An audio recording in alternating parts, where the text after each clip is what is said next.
आप देख रहे हैं नेट्रिक न्यूज, साहस सच कहने का।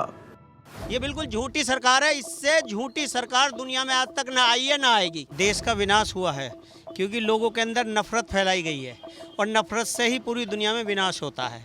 जब नफरत होती है तो विनाश कैसे होता है? झगड़ा होता है और देश का नाश होता है। लोगों के पास काम नहीं है, काम के लिए भगा फिर रहा, फिर दूसरे पर की लड़ाई झगड़े। लोगों के अंदर डर इतना बैठ गया कि आदमी सोच ही नहीं रहा करना क्या, किसको वोट देनी किसको नहीं देनी।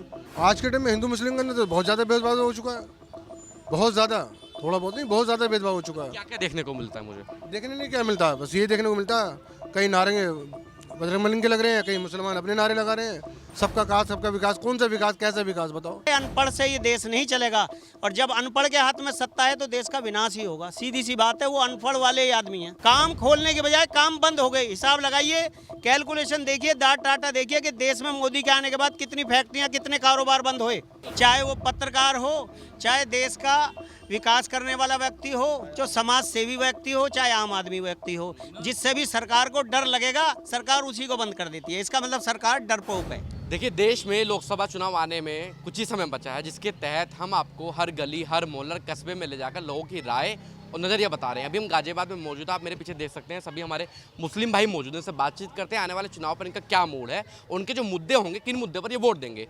क्या नाम है भाई आपका? मेरा नाम मोहम्मद तस्लीम। तस्लीम भाई, मुझे आप एक बात बताइए, ये जो मोदी जी का राज निकला है, सुरक्षित रहा ये? बिल्कुल भाई देखा जाए तो सुस्ती तो कुछ नज़र ही नहीं आ रहा है ऐसा। हम मजदूर लोगों को क्या चाहिए होता है? काम।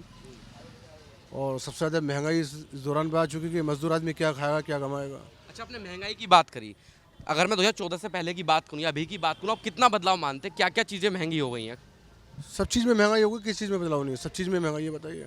मजदूर आदमी क्या खाएगा, क्या नहीं छोड़ेगा। लोगों के पास काम नहीं है, काम के लिए भगा फिर रहा, फिर दूसरे पर की लड़ाई झगड़े। लोगों के अंदर डर इतना बैठ गया कि आदमी सोच ही नहीं रहा करना क्या, किसको वोट देनी किसको नहीं देनी। सिलेंडर महंगा कर दिया। इससे बेहतर तो हम पहले ही सही थे। हम लोग कांग्रेस की सरकार में इतना बढ़िया रहा था कि सब खा भी रहे थे, कमा भी रहे थे, कोई टेंशन किसी बात की नहीं थी। जब से इसकी सरकार आई है तो हमारे तो समझ से बाहर हो रही है बात। बिल्कुल भी कुछ नज़र ही नहीं आ रहा हमें ऐसा कि आगे भविष्य हमारा कैसा होगा, हमारे आने वाली बच्चे जो होंगे उनकी पीढ़ी कैसी होगी, कैसी नहीं होगी। अच्छा, अगर मैं सिर्फ मुसलमानों की बात करूं, 2014 के पहला देश और आज के लोगों की में आप क्या भेदभाव मानते हैं? भेदभाव की स्थिति ज़्यादा हो गई क्या आज के समय में? आज के टाइम में हिंदू मुस्लिम के अंदर तो बहुत ज़्यादा भेदभाव हो चुका है, बहुत ज़्यादा, थोड़ा बहुत नहीं, बहुत ज़्यादा भेदभाव हो चुका है। क्या क्या देखने को मिलता है? मुझे देखने नहीं क्या मिलता है, बस ये देखने को मिलता है कहीं नारे बजरंगबली के लग रहे हैं, कहीं मुसलमान अपने नारे लगा रहे हैं। हम लोग मजदूर आदमी हम लड़ेंगे थोड़ी ना किसी से। हम तो चाहते हैं सब मिलजुल कर। हमारा मस्जिद में हमारी दुआ होती है, सबके लिए खैर और बरकत के लिए दुआ होती है, सबके लिए हिदायत के लिए दुआ होती है। लेकिन इन इलेक्शन के दौरान में लोग ऐसे मतलब हिंदू मुस्लिम का इतना फर्क डाल दिया। हमारे खुद के दोस्त अपने जिनके साथ हम बचपन से खेले कूद के बड़े हुए हैं, उनके अंदर भी इतना भेदभाव हो चुका। जो आज जो कभी सलाम दुआ करते थे, हाथ जोड़ते थे, मुसाफा करते थे, त्योहारों पर घर आते थे, आज वो आने को तैयार ही नहीं हम लोगों को घर पर। कि वो भेदभाव इतना हो चुका हिंदू मुस्लिम के अंदर। हम किसको अपना कहें? हमारे राष्ट्रपति मोदी जी लाल जी हैं, उन्होंने इलेक्शन में ये कहा था कि आपकी सरकार मोदी की आपके सरकार जो आएगी अच्छे दिन आएंगे। कौन से अच्छे दिन आए बताओ? हर एक स्लोगन था बीजेपी का, सबका साथ सबका विकास। क्या वो सिर्फ पर्दों पर रह गया क्या? कुछ नजर नहीं आ रहा हमें ऐसा कुछ नजर नहीं आ रहा, कुछ भी नजर नहीं आ रहा हमें ऐसा। सबका काज सबका विकास, कौन सा विकास, कैसा विकास बताओ? क्या विकास नजर आ रहा? बस यहाँ तो चल रही है। अब चुनाव के वक्त आ गए, जैसा आप आगे लेके अब तो हिंदू मुस्लिम की बात चल रही है। बस अब इलेक्शन बोर्ड आ रहे हैं, अब ऐसे सर्वे होगा सब जगह। सब जगह ऐसे ही सर्वे होगा कि इन्होंने मोदी जी ने कैसा काम किया, कैसा विकास करा, कैसा विभाग करा, मजदूरों के लिए क्या करा। सब चीज़ में महंगाई, सब चीज़ में महंगाई, किसी चीज़ में कोई सुनवाई नहीं है। तो सैफी साहब, मुझे आप एक बात बताइए, ये जो बीजेपी का एक वादा था कि हम विकास करेंगे, विकास कराएंगे, दिखा कुछ विकास कहीं? विकास कहीं नहीं हुआ, विनाश हुआ है। समझ गए नहीं? देश का विनाश हुआ है क्योंकि लोगों के अंदर नफरत फैलाई गई है और नफरत से ही पूरी दुनिया में विनाश होता है। जब नफरत होती है तो विनाश कैसे होता है? झगड़ा होता है और देश का नाश होता है, और वही हो रहा है। बीजेपी ने यही किया और बीजेपी का काम ही ये है। बाकी सारी झूठे नारा है। बीजेपी का मतलब है भारतीय जुमला पार्टी।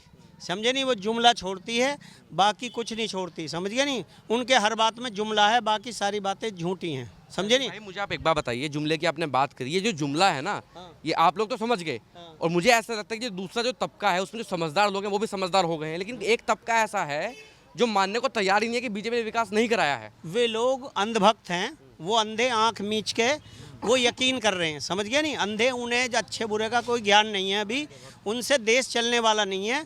ये देश पढ़े लिखे लोगों से चल रहा है। सारे जितने भी इंस्टीट्यूशन हैं उन सब का एक इंचार्ज जो है पढ़ा लिखा इंसान होता है और उसी से चलता है। अनपढ़ से ये देश नहीं चलेगा और जब अनपढ़ के हाथ में सत्ता है तो देश का विनाश ही होगा। सीधी सी बात है, वो अनपढ़ वाले ही आदमी हैं। कुछ नहीं हुआ। सबसे पहले बात यह है कि हमारे नौजवानों को नौकरी 2 करोड़ नौकरी हर साल देने का वादा किया था, लेकिन जिन माँ बापों ने 2 लाख 5 लाख 10 लाख रुपए अपने बच्चों पर लगाए, किसी को नौकरी नहीं मिली। समझ में आई बात? रोजगार की क्या स्थिति है? यही तो है, कुछ भी नहीं मिल रहा आज तक। सबसे ज्यादा समझे नहीं, सबसे जब काम नहीं है तो रोजगार भी नहीं है। कोई नौकरी नहीं मिली किसी को, कोई रोजगार नहीं मिल रहा। वो माँ बाप निराश हो गया जिन्होंने अपने बच्चों पे पैसा लगाया था कर्जा करके, समझे नहीं, और अपनी ज़मीन बेच के अपने पेट काट के जो पैसा लगाया था उनको 1 रुपया का कोई फ़ायदा नहीं हुआ। छोटी मोटी नौकरी कर रहे हैं। जो लोगों की 2 लाख की तनख्वाह थी आज वो 20,000 पे काम कर रहा, क्यों? मोदी जी ने फैक्ट्री बंद कर दी, सब कारोबार बंद कर दिए। काम खोलने के बजाय काम बंद हो गए। हिसाब लगाइए, कैलकुलेशन देखिए, डाटा देखिए कि देश में मोदी के आने के बाद कितनी फैक्ट्रियाँ, कितने कारोबार बंद हुए, कितने खुले, इसका हमें डाटा दीजिए। खुले नहीं, बंद हुए। जब बंद होंगे तो हमारे लोग कहाँ जाएंगे? बेरोजगारी बढ़ेगी, इसलिए परेशानी यह है। और बेरोजगारी के कारण महंगाई है, और महंगाई इतनी है कि बस कमाते कमाते पूर्ति नहीं हो रही आदमी की। सारी बात यह है कि अब जो चल रहा है, जो ये दुनिया का जो माहौल चल रहा है, सिर्फ नफसा नफसी का आलम चल रहा है बस, अब और कुछ नहीं है। अच्छा सैफ भाई, मेरा एक आखिरी सवाल आपसे ये भी होगा, एक तरफ इलेक्शन तो देखिए चलते रहते हैं, अभी लोकसभा चुनाव है, कभी विधानसभा चुनाव है। विधायक का नाम पता है आपको? विधायक का क्या नाम है आपके? हाँ, क्या नाम है विधायक का? हमारे गाजियाबाद का वो है गर्ग साहब। हाँ। ये जो सांसद का नाम पता है? सांसद कौन है यहाँ के? अभी आए हैं, कभी क्षेत्र में आए हैं? नहीं, जनरल वी के सिंह हैं, आज तक नहीं आए। हाँ, जनरल वी के सिंह जनरल हैं, राजस्थान के हैं।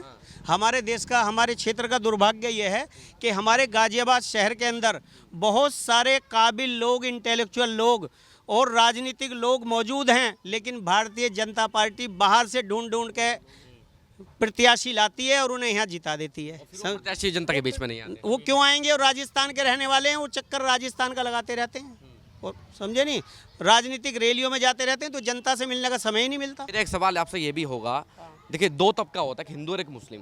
मेरी कुछ लोगों से शिकायत भी, जैसे मैं करता रहता हूँ रिपोर्टिंग लगातार, तो कुछ लोग ये कहते हैं कि आप हिंदू के क्षेत्र में जाइए, विकास आपको देखने को मिल जाएगा। कोई सड़क वगैरह बनी सांसद निधि से या विधायक निधि से कोई बनती हुई दिखाई दी? हाँ, देखो ये ऐसा है, विकास न हिंदू न मुसलमान कहीं पे नहीं हुआ। मतलब जब देश में यदि कोई काम होगा तो सबके होगा, जो कुछ हो रहा वो सबका हो रहा, विनाश हो रहा तो सबका हो रहा। बताइए, मुसलमानों को महंगे दाम पे मिल रहा कोई सामान और हिंदुओं को सस्ते दाम पे मिल रहा? ये सरकार जो अपने आप को हितैषी कहती है हिंदुओं का, तो 50 रुपये लीटर कर देवे तेल, समझिए ना, हिंदुओं के लिए। जब जानेंगे हम, जब है ये हिंदुवादी सरकार, ये बिल्कुल झूठी सरकार है। इससे झूठी सरकार दुनिया में आज तक ना आई है, ना आएगी, समझे नहीं। एक बात और बता दीजिए, आप इधर आगे आ जाइए। ये एक इंडिया गठबंधन बना है जिसमें आपके तमाम पार्टियां हैं, जिसमें अखिलेश यादव भी हैं, केजरीवाल भी हैं। अभी से ही अभी तो बनना ही था, तनातनी अभी से शुरू हो गई है। प्रभाव डाल पाएंगे मोदी जी पर ये लोग? क्यों नहीं डाल पाएंगे? ये जनता के हाथ में है, ये जनता के हाथ में है। और बीजेपी तो अपने तिकड़म लगाने पे लगी हुई है, और अपने तिकड़म लगाने पे लगी हुई है। अब ये तो जनता को देखना है कि हमारे देश का विनाश हुआ 10 साल में या विकास हुआ है। अगर अपने देश को बचाना चाहते हो तो बिल्कुल छोड़ दो भारतीय जुमला पार्टी को, समझे नहीं, और फिर ऐसी पार्टी को पकड़ो जो तुम्हारे देश का विकास करे। तो वो कौन है? वो कोई भी हो, जो आने वाला समय बताएगा। मैं किसी का नाम नहीं लेना चाहता, सीधी सी बात है। जो फिलहाल काम कर रही है वो विनाश पार्टी है, समझ गए नहीं। छोटे कारोबार सर बिल्कुल पब्लिक को बंद कर दिए उन्होंने। कोई अपने बात लेकर चलता भी है ना, उसके लिए ये क्या करते हैं कि देशद्रोही अंदर करो। आज से पहले कभी भी अपनी मांग के लिए, सिलेंडर के लिए भी आदमी धरने में बैठ जाता था, कभी लाठीचार्ज उनके लिए ये हुआ कि ये देशद्रोही है। लेकिन अब अगर तुम महंगाई के लिए भी जुलूस निकालने चले जाओ, देशद्रोही बन जाएंगे। ये तो दुर्भाग्य वाली बात हो गई कि आप सरकार के खिलाफ आवाज भी नहीं उठा सकते। बोल सकते, यही हो रहा है। के खिलाफ आवाज जो सवाल करता है वही अंदर आवाज उठाएगा, सरकार उसको यूएपीए में बंद कर देगी। चाहे वो पत्रकार हो, चाहे देश का विकास करने वाला व्यक्ति हो, जो समाज सेवी व्यक्ति हो, चाहे आम आदमी व्यक्ति हो, जिससे भी सरकार को डर लगेगा सरकार उसी को बंद कर देती है। इसका मतलब सरकार डरपोक है, समझे नहीं, सरकार डरपोक है। वही सरकार ये काम करती है जो डरपोक होती है इस लोकतंत्र में, जो लोगों को बंद करती है। लेकिन सरकार के बंद करने से काम बंद नहीं होगा, समझ गया नहीं। इस बार तो मुझे ऐसा लग रहा है कि मैं बहुत लोगों से बातचीत कर रहा हूं, इस बार सरकार को जवाब मिल जाएगा। वैसे मुझे आप एक बार बताइए, सरकार अदलती बदलती सही रहती है क्या?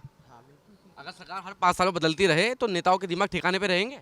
इन्हें देखो 10 साल का टाइम दे दिया, इन्होंने कहा था एक बार और मौका दो, आपको और करेंगे, लेकिन अब पहले से ज़्यादा इन्होंने गड्ढे में डाल दिया देश को।